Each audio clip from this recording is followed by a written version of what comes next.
A pharmacist scans a bottle. A copay appears. Behind that number sits another number, then another, each attached to a different contract the patient will never sign. The manufacturer posted a list price. A health plan will later see a claim. A pharmacy will later see a reimbursement. Somewhere between those screens, an intermediary will see a rebate, a spread, or a fill inside a pharmacy it owns. The bottle does not change. The invoices do. This is an ordinary American prescription. Health plans hire pharmacy benefit managers to keep the drug bill from detonating. The assignment sounds clean. Negotiate, administer, steer. Someone has to sit between the factory and the counter. Then the contradiction arrives, and it is simple enough for a non-expert to feel in the chest. The same intermediaries can collect rebate dollars that grow when list prices grow. They can pay a pharmacy one amount and bill a plan another. They can own the counter that fills the script they approved. They can decide which medicines sit on a preferred list and which sit in the expensive exile called non-preferred. Rebate negotiation, formulary control, spread pricing, pharmacy networks, vertical integration. Each piece is rational in isolation. Together, they place a small group of firms between drug makers, insurers, pharmacies, and patients. A handful of contracts can influence which medicines millions of Americans receive, which pharmacies fill them, and how the cost is sliced. The mechanism is not a trench coat. It is paperwork with teeth. The question is not whether middlemen exist. The question is why the occupation hired to control prescription costs can also profit from the opacity of that control. American employers and insurers did not invent pharmacy benefit managers out of affection for complexity. They hired them because prescription claims became a second healthcare system hiding inside the first. Hospitals had their own bills. Physicians had theirs. Drugs arrived as a third river of paper. Thousands of products, shifting patents, generic substitutions, mail-order bottles, specialty infusions that cost more than a used car.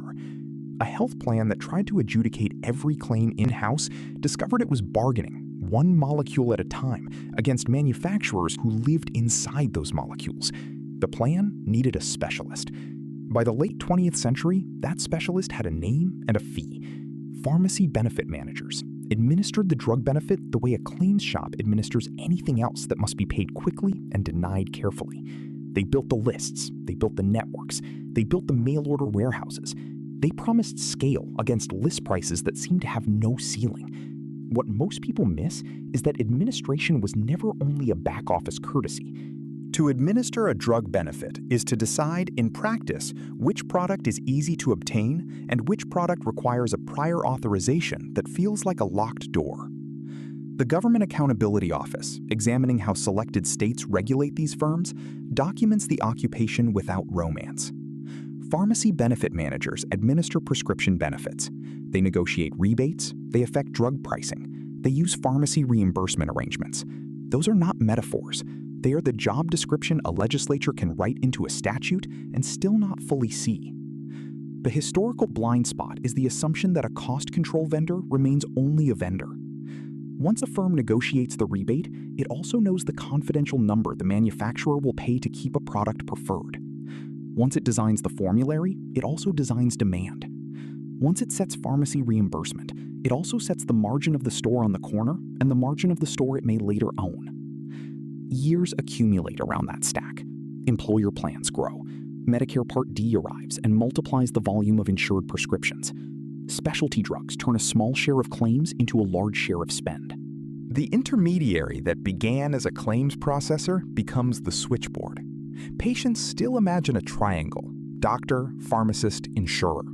The actual geometry has a fourth vertex that writes the rules of the other three. Bridge back to the counter.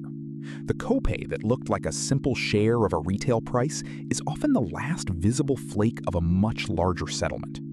Rebates may travel later, after the bottle is gone, from manufacturer to intermediary to plan. Or they may stall in an account whose name the patient has never heard. The plan hired a controller. The controller hired the market. That is the world the contradiction inhabits. Not a conspiracy in a basement, but a purchased function that grew until it could price the function itself. Follow the factions, not the biographies. A health plan wants a predictable drug budget and a benefit that does not drive members to a rival employer.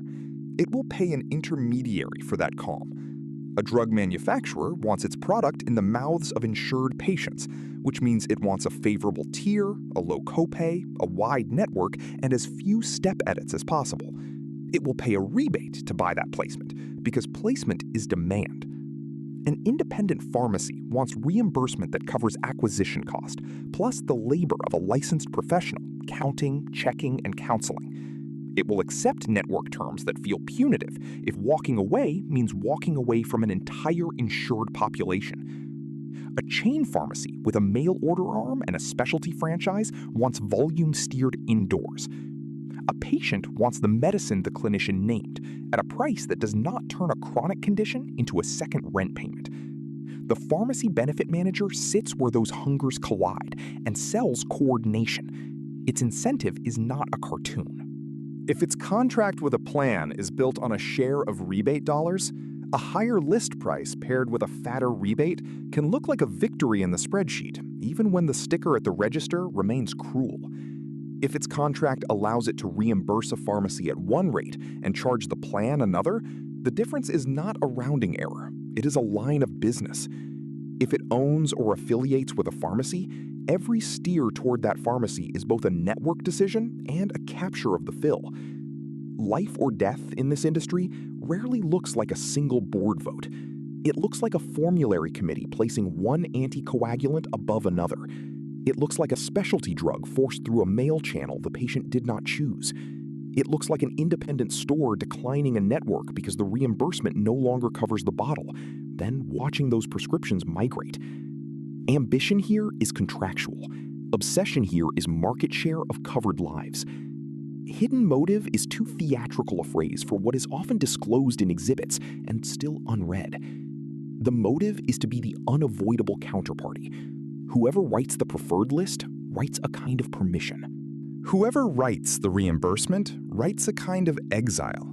The plan thinks it purchased a guard. The manufacturer thinks it purchased access.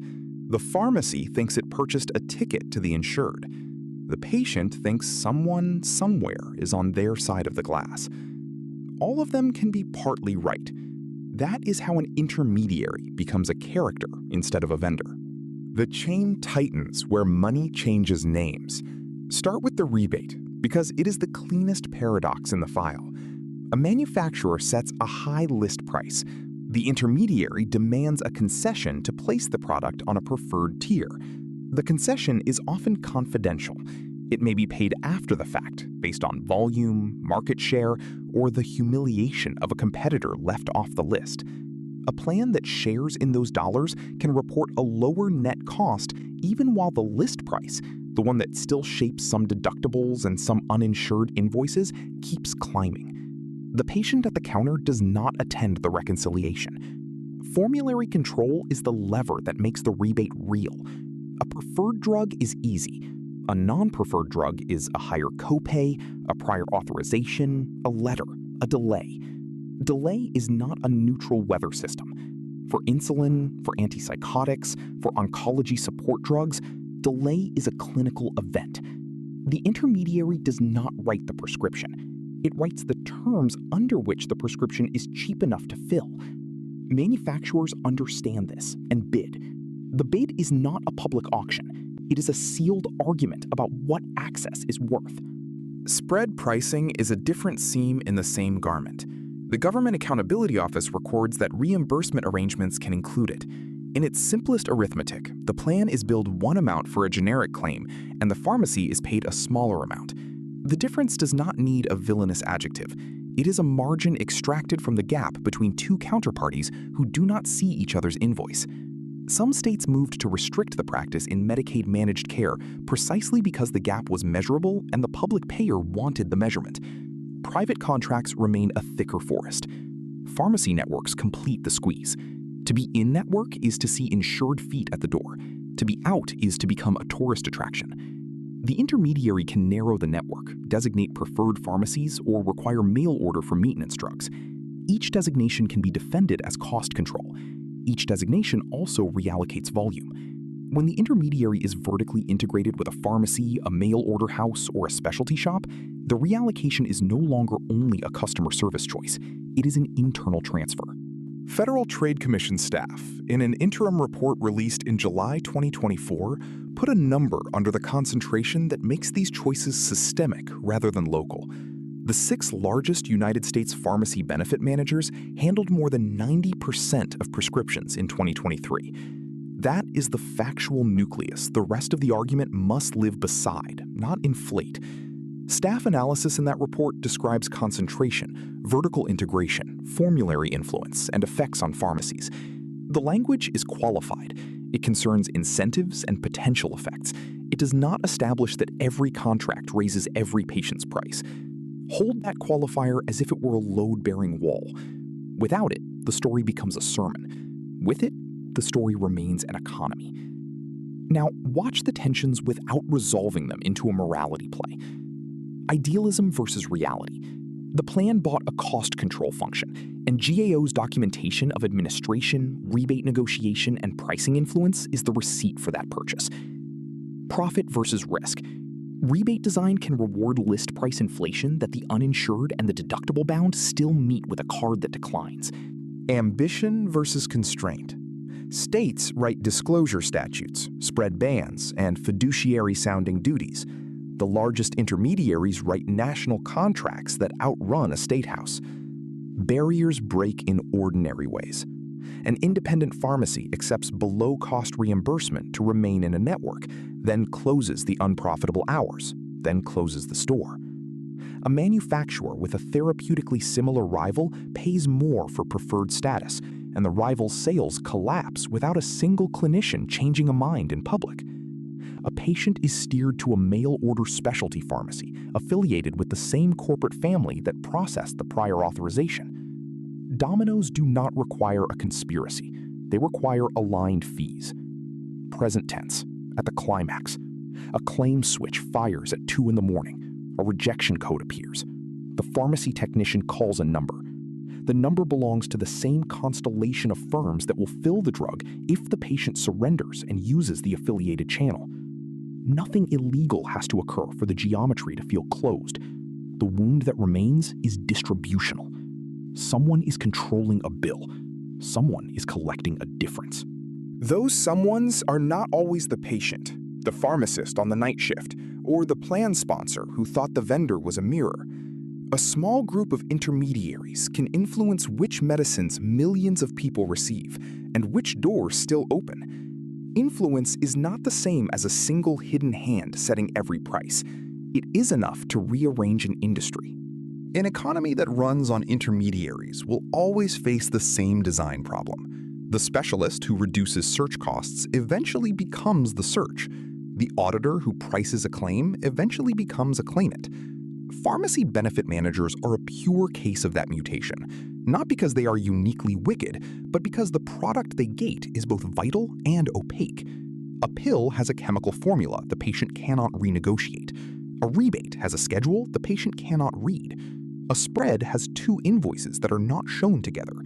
A vertically integrated fill has a convenience that is also a capture. The larger principle is not that middlemen should vanish. Markets use middlemen whenever matching is hard and fraud is easy. The principle is that a cost control function priced on confidential deltas will tend to protect the deltas. Transparency statutes try to photograph the gap. Vertical integration tries to internalize the gap.